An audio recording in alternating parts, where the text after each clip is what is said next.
La résistance et la résilience du peuple malien remontent à la pénétration coloniale, particulièrement à Tombouctou. Alors tenez cette coïncidence. Des historiens nous apprennent que la bravoure des Touaregs a permis de mettre en déroute les 14 et 15 janvier 1894 les colons Bonnier, Aube et Joffre, tous des officiers et conquérants français voulant s'emparer de la ville de Tombouctou. On en sait plus avec Yeya Tandina dans ce grand format.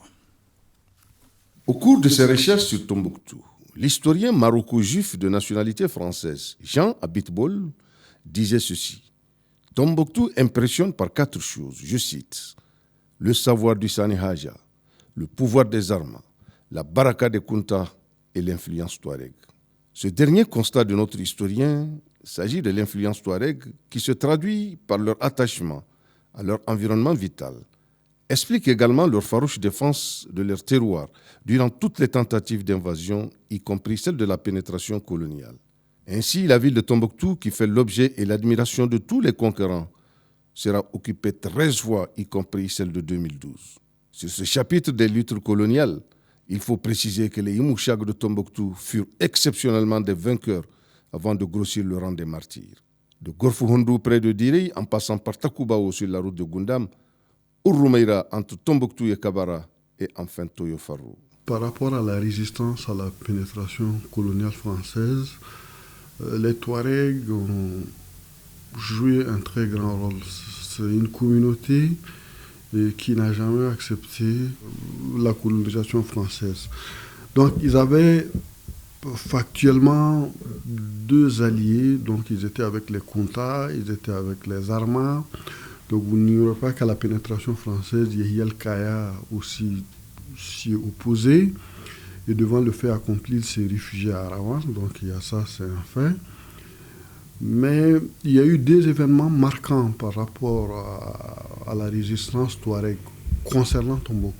Il y a eu de Ignafunke jusqu'à l'adresse de Ziforas. Il y a eu beaucoup de résistance, beaucoup de combats,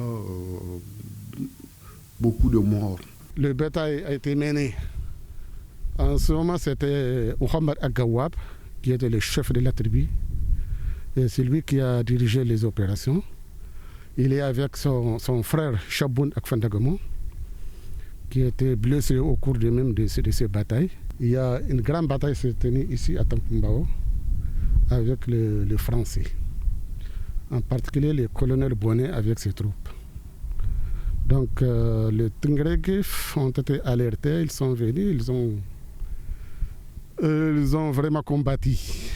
La bataille a commencé à 4 h du matin. Ça a été une large victoire de la tribu Tingrégif. Quand Aube et Boiteux, ils ont atteint Kabara, le 14 décembre 1893, Boiteux est rentré seul à Tombouctou. Lorsque Aube est arrivé ici, les Touaregs sont sortis d'un peu partout et ils l'ont attaqué avec ses 15 laptos. Et l'histoire dit même que lorsqu'ils ont tué Aube, les laptos se sont jetés sur son corps et on les a également achevés. Sur le tableau rare des vainqueurs issus des batailles coloniales, l'on ne peut occulter la vaillante bataille de Takoubao du 14-15 janvier 1894 et enfin un bilan lourd au détriment de la colonne Bonnier, anéantie par la tribu Tengrengef. 11 officiers, 8 sous-officiers et près de 200 tirailleurs tués. Jamais une telle défaite n'a été subie par les Français, non seulement au Soudan français, mais aussi dans toute l'Afrique. Le grand désastre qu'on peut appeler la Bérésina de l'occupation touareg au Soudan français, c'est à Takoubao. Donc ils ont été surpris dans leur sommeil à 4h30 du matin, dans la nuit du 14 au 15 janvier, par on dit, selon les sources françaises, 1 millier de Touaregs. Donc sur des chevaux, sur des chameaux, et ils sont venus avec des lances, avec des sabres, et les Français ont été surpris dans leur sommeil avec les tirailleurs, on appelle Spahi, qui étaient donc avec eux, et ils les ont massacrés.